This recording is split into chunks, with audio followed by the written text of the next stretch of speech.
ወድ ለገስ ናብያ በለ ቀንድ ስሙ መብራህት ምዃን ዝፈልጥ ሰብ ዳርጋ የሎን በታን ስሙ ዘህሰሰት ቅጽል ስሙ ይፍለጥ ኣብ ግዚኡ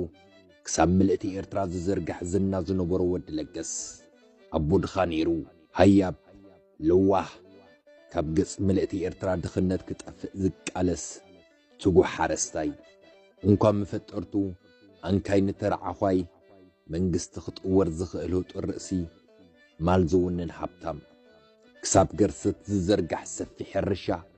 መቑፀር ዘይብሎም ሽቃሎ ሓሽከ ትራክተራትን ዝውንን ታጅር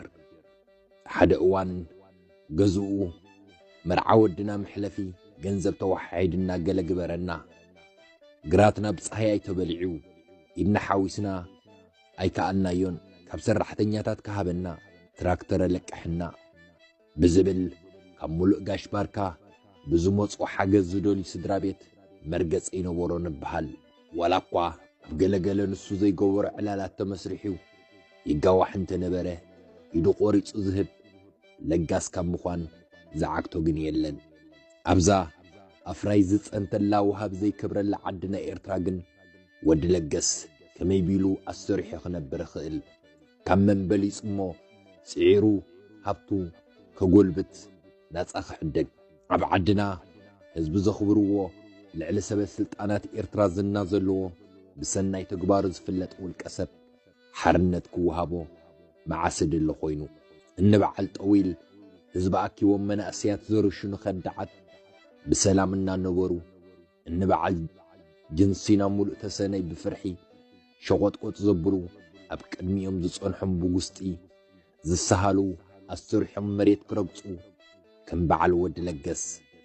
ንቑጽ መሬት ፍሒሮም ኮናት ለኣኻል ዝሓፍቱ ናይ ስራሕ ዕድል ፈጢሮም ኤርትራ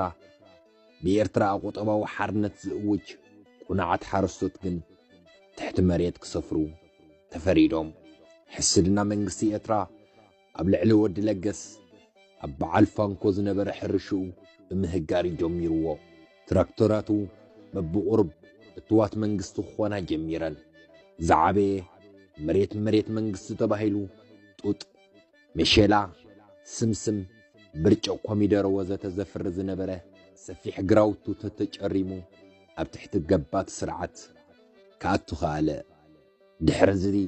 እታ ዝውንና ነብሱ እኳ ከም ድላይ ኸይገብራ እስትንፋስካ እውን እስትንፋስ መንግስቲ እያ ተባሂሉ ዘሪፎም እስር ቤት ሓይሮሞ ወዲ ለገስ ኣብ ቤት ማእሰርቲ ከም ዝሞተ ለምቅና ሓደ ዓርከ ይዕሊልኒ ሕዝን ጉድእ ኢለ ውሽጠይ ተተንኪፉ ክሳብ ንብዓት ቆጻጺረ እቲ ናብራ ኸቢድዎ ሓገዙ ዝሓተቶሞ ኣእዳዉ ክሳብ ጽኪ ዘውፅእ ዝሓገዞ ኣብ ሓጎሱን ሓዘኑን ደው ዝበለ ህዝቢ እሞ እንታይ በለ ናብቲ መርድእ ወዲ ለገስ ዘርድአኒ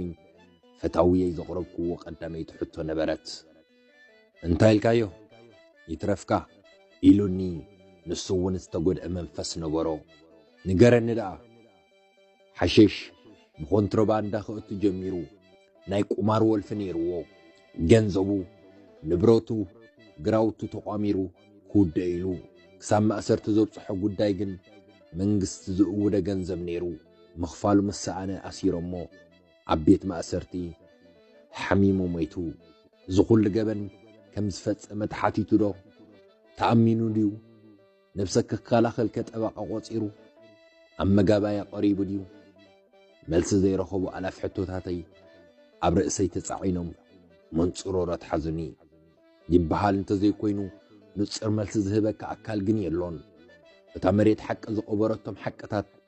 ኣፋውፅያ ክትዝርዝሮም ምስ ጀመረት ወይልኡ ተሓታቲ ሓደ እዋን ኣብ ልቢ ህዝቢ ኤርትራ ዓብዪ ቦታ ዝነበሮ ወዲ ለገስ ከም ድላይ ቀተልቱ ስሙ ኸረሳዕ ስለ ዘይደለኸ እምበኣር ነዛ ጽሕፍቲ ጽሒፈያ ኣብዛ ኣዋርቕ ቀቢራ ዓመፅቲ ተነግስ ዓደይ መፍተጉ ሓላሉ